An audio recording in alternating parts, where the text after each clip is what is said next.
اعوذ باللہ من الشیطان الرجیم بسم اللہ الرحمن الرحیم۔ السلام علیکم دوستو، کیسے ہیں آپ؟ امید کرتا ہوں کہ آپ سب خیریت سے ہوں گے۔ دوستو جو نئے ہیں ان کو چاہیے کہ چینل کو سبسکرائب کر دیں تاکہ اسی طرح کی اور ویڈیوز دیکھ سکیں۔ آپ کا جاتا کچھ نہیں اور ہمارے جو ہے وہ حوصلہ افزائی ہو جاتی ہے۔ تو دوستو چلتے ہیں آج کی ویڈیو کی طرف۔ آپ نے ملا نصیر الدین کا نام تو سنا ہوگا۔ یہ شخص ترکی کا ایک مسخرہ تھا۔ جس طرح ہمارے یہاں ملا دو پیازا اور شیخ چلی کے لطیفے مشہور ہیں، بالکل اسی طرح ترکی میں ملا نصر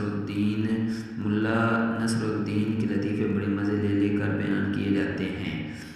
کہتے ہیں ملا نصر الدین یوں تو نہایت عقل مند اور عالم فاضل شخص تھا، مگر لوگوں کی اصلاح اور تفریح کے لیے بے وقوف بنا رہتا اور ایسی حرکتیں کرتا کہ لوگ ہنس ہنس کر لوٹ پوٹ ہو جاتے۔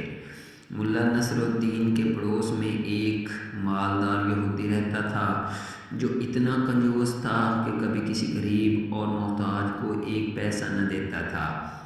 ملا نے کئی مرتبہ اسے سمجھایا کہ خدا نے تمہیں دولت عطا کی ہے، اسے غریب اور مفلس لوگوں پر خرچ کیا کرو، لیکن اس نے ملا کی کوئی نصیحت نہ سنی۔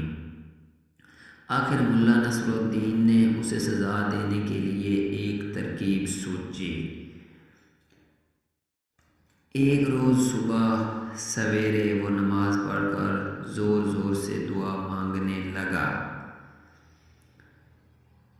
یا اللہ، اگر تو مجھے 1000 اشرفیوں کی تھیلی بھیج دے تو میں اسے محتاجوں پر صرف کر دوں، لیکن اگر اس میں سے 1 اشرفی بھی کم ہوئی تو ہرگز قبول نہ کروں گا۔ یہودی نے یہ دعا سنی تو سوچا کہ ملا بڑا ایماندار بنتا ہے، اس کی ایمانداری جو ہے وہ آزمانی چاہیے۔ یہ سوچ کر اس نے تھیلی میں 999 اشرفیاں بھریں اور عین اس وقت جب کہ ملا نصر الدین دعا مانگ رہا تھا، اشرفیوں سے بھری ہوئی تھیلی اس کے صحن میں پھینک دی۔ ملا نصر الدین نے لپک کر تھیلی اٹھا لی اور اس میں سے اشرفیاں نکال نکال کر گننے لگا۔ کل 999 اشرفیاں تھیں۔ ملا نے خدا کا شکر ادا کیا اور کہنے لگا، یا اللہ، میں تیرا شکر گزار ہوں کہ تو نے میری دعا قبول فرما لی۔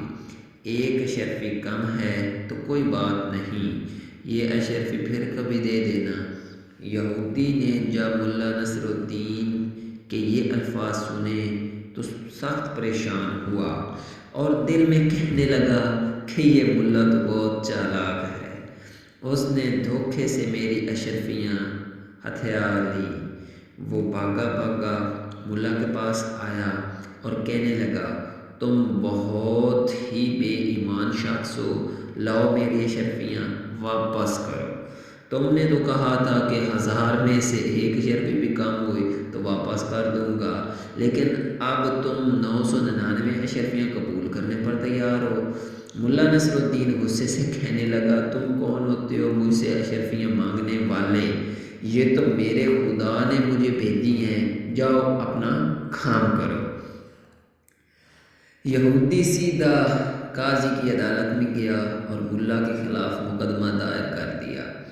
قاضی صاحب نے یہودی کو حکم دیا کہ ملا نصر الدین کو بلا کر لاؤ، ہم ابھی فیصلہ کر دیں گے۔ یہودی نے ملا نصر الدین کے پاس آ کر کہا، چلو تمہیں قاضی صاحب بلاتے ہیں۔ ملا نے جواب دیا، تم دیکھ رہے ہو کہ میرا لباس پھٹا پرانا ہے، میں اس شرط پر جانے کے لیے تیار ہوں کہ تم مجھے اچھے اچھے کپڑے لا کر دو۔ یہودی نے یہ شرط بھی منظور کر لی اور صاف ستھرے کپڑے ملا کو لا کر دے دیے۔ ملا نصر الدین یہ بیش قیمت لباس پہن چکا تو کہنے لگا، میاں یہودی، کیا اتنا قیمتی لباس پہن کر پیدل ہی قاضی کی عدالت میں جاؤں؟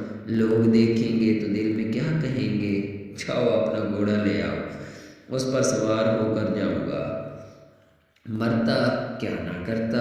یہودی نے اپنا گھوڑا بھی ملا کے حوالے کر دیا اور ملا صاحب نے حید شان و شوکت سے گھوڑے پر سوار ہو کر قاضی کی عدالت میں پہنچے۔ مقدمہ پیش ہوا۔ قاضی صاحب نے دونوں کو غور سے دیکھا۔ ملا نصر الدین کا قیمتی لباس اور سواری کا گھوڑا بھی انہوں نے دیکھا اور یہودی کا لباس بھی، اور یہ بھی محسوس کیا کہ وہ پیدل آیا ہے۔ یہودی نے جب سارا قصہ سنایا تو قاضی صاحب نے ملا نصر الدین سے پوچھا، ملا صاحب تم اس کے الزام کا کیا جواب دیتے ہو؟ ملا نے جواب دیا، حضور یہ یہودی میرا پڑوسی ہے اور بڑا جھوٹا شخص ہے۔ ابھی تو یہ کہتا ہے کہ میں نے اس کی 999 اشرفیاں ہتھیا لی ہیں، اور کچھ دیر بعد کہے گا کہ یہ لباس جو میں پہنے ہوئے ہوں وہ بھی اسی کا ہے۔ یہ سنتے ہی یہودی چلا اٹھا، ہاں جناب یہ لباس بھی میرا ہے، میں نے اسے پہننے کے لیے دیا تھا۔ ملا نے کہا، سن لیا آپ نے، یہ لباس بھی اس کا ہو گیا، اور ابھی دیکھیے یہ کہہ دے گا کہ گھوڑا بھی اسی کا ہے۔ یہودی غصے سے چیخ اٹھا، ہاں حضور یہ گھوڑا بھی میرا ہی ہے، ملا نے مجھ سے سواری کے لیے مانگا تھا۔ قاضی نے جو یہ باتیں سنی تو یہودی کو ڈانٹ پھٹکار کر نکال دیا اور مقدمہ خارج کر دیا۔ یہودی روتا پیٹتا ملا نصر الدین کے گھر پہنچا اور اس کی بڑی منت سماجت کی۔ ملا نے اس شرط پر اس کی اشرفیاں لباس